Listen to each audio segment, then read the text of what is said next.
Today, as I was grooming my trees, which I do about 2 or 3 times a week, I was thinking about it's almost as if there's a parallel between pruning and clipping and cutting back of the trees, and the same goes for God's people.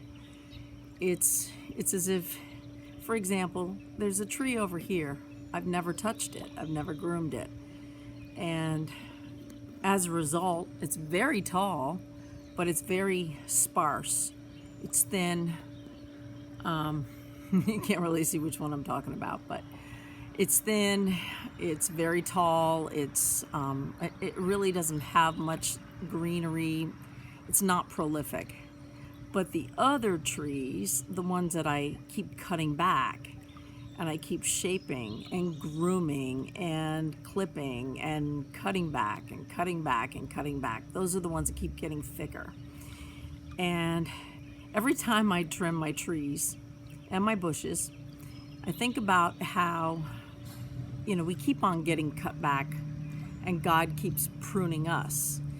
And I definitely notice a difference between the thin, tall, almost naked trees that really don't have a lot of vegetation or a lot of leaves on them. And, they've never been cut back. They've never been groomed and pruned and shaped. So they've grown tall, but there isn't a lot of life on them.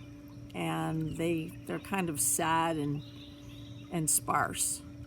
But the trees and the bushes that I've shaped have been cut and cut and cut and pruned and shaped, and they're very thick. They're very prolific.